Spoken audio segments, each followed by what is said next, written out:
Hello and welcome to the Flourishing Introvert Talks with me, 𝗳𝗂𝗶𝘀. This is the podcast that celebrates the natural gifts of introverts so that we can flourish in all situations.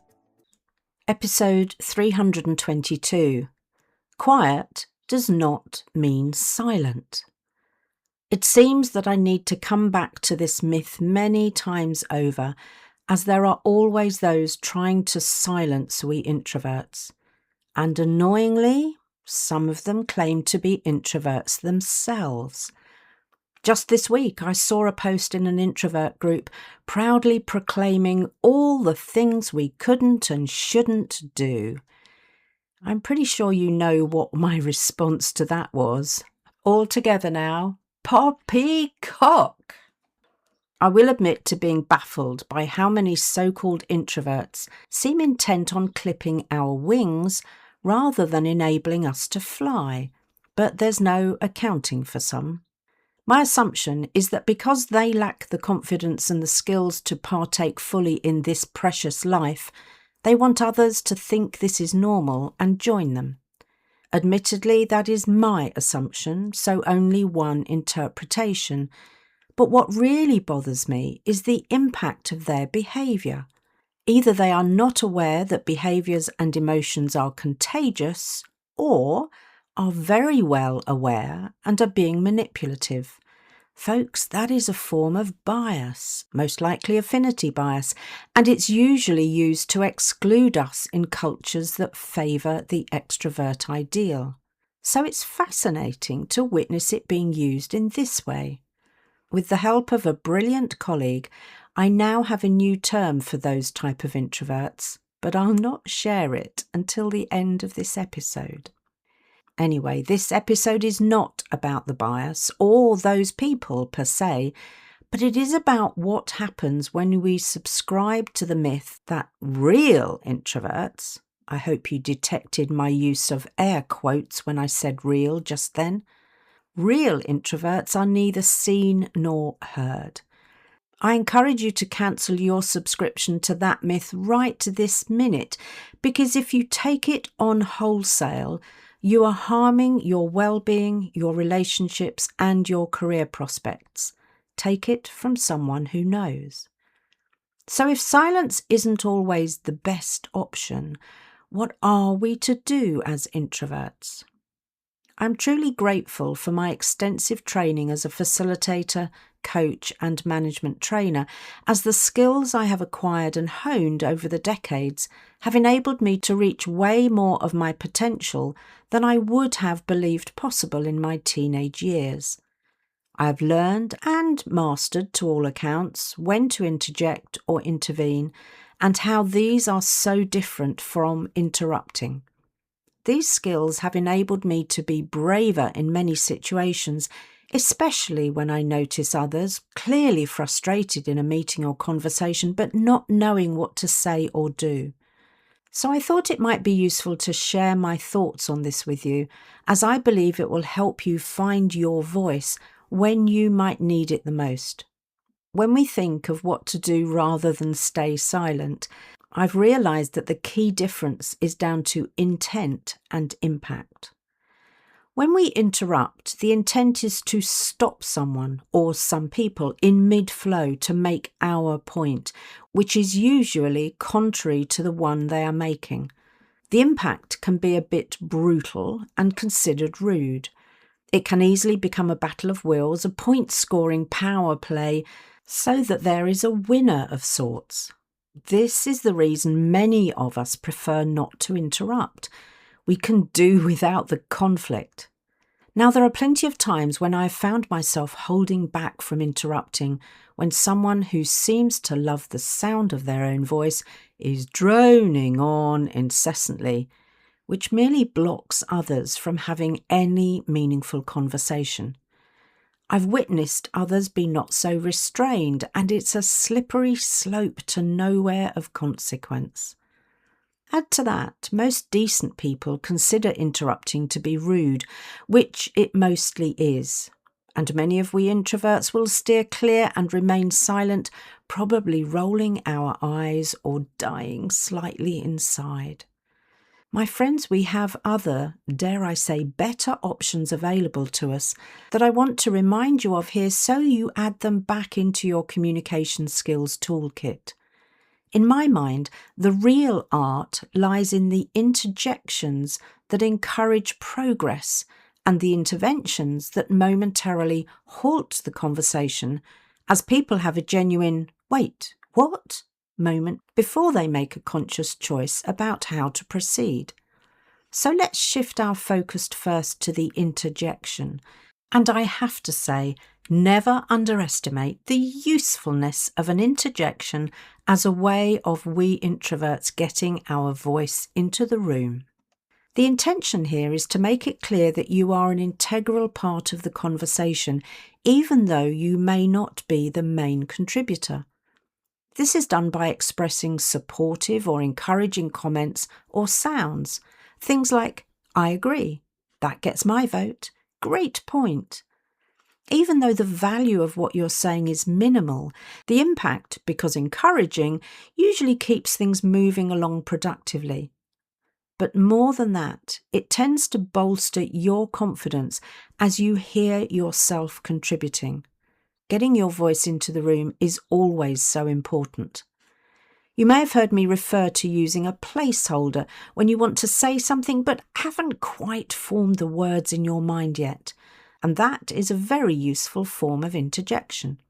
Now let's move on to the type that takes the most skill in my experience, the intervention, and it's a skill so well worth mastering. The intention of this is to invite or offer a change to the course of the dialogue or action, not for the benefit of the person who intervenes, but for the benefit of the whole group or situation. It's an invitation, not an instruction.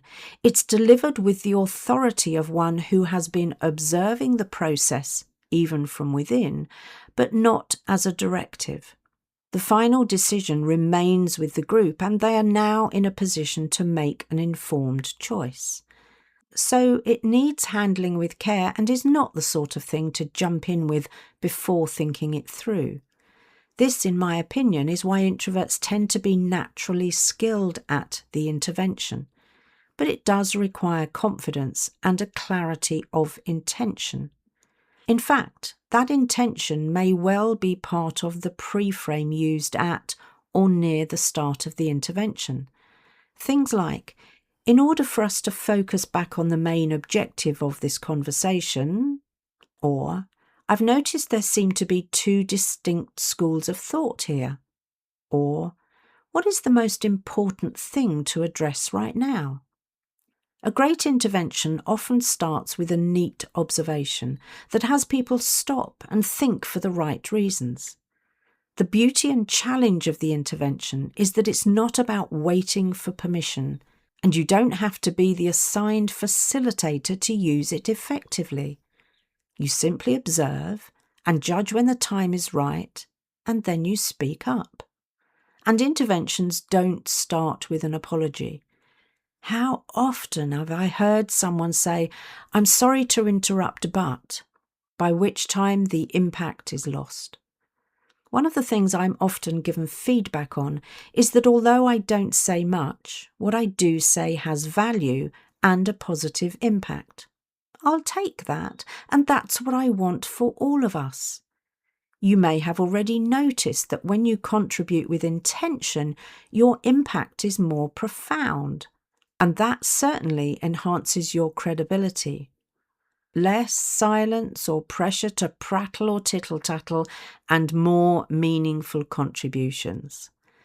Let's not fall into the trap of measuring the number of contributions any of us make, and focus instead on the value, insight, or challenge they provide. Now, I can't finish an episode that has silent in the title without talking about silence and the power it yields. This is one of the other skills I learned during my training and have refined my use of it over years of experience.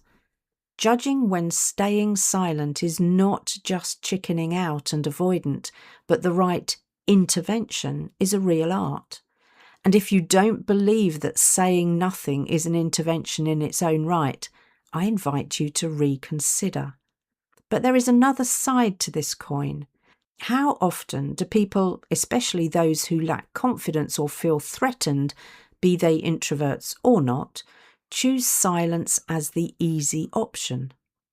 Silence is not something we're typically afraid of as introverts, although we don't always use it for the right reason. And again, it's something many of us are pretty skilled at, but there is a huge difference between being silent and holding silence. Being silent is all too often a cop-out where the intention is to stay safe and remain invisible.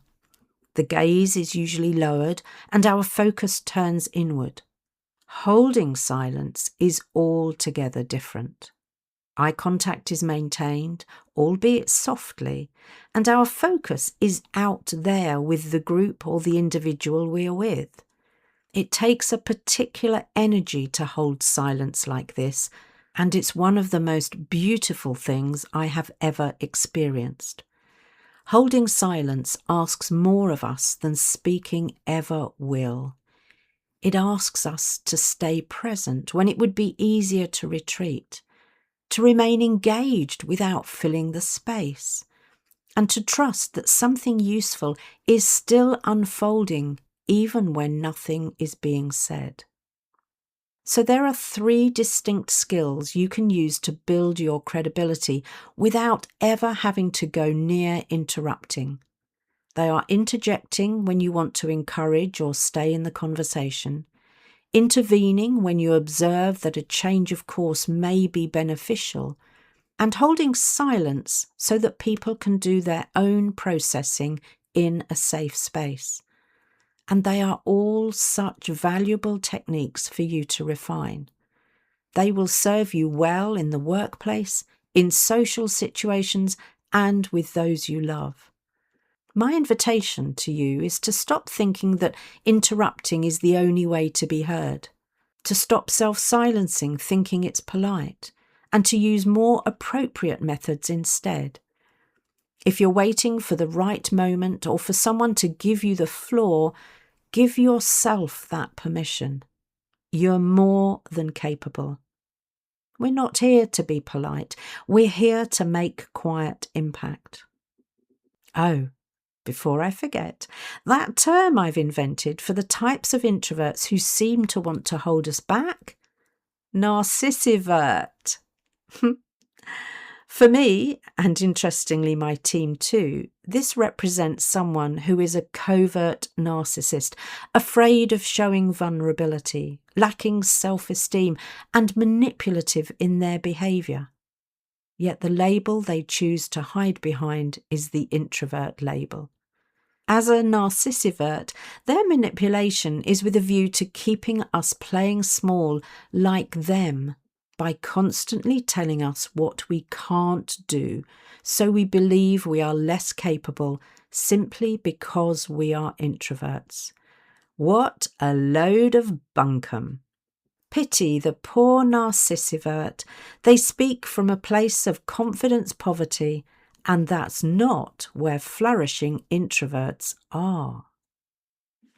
If you enjoyed this episode as much as I did, then please subscribe, rate us and leave a comment, because we know that helps other people find the podcast. And if other people find us, other introverts can flourish.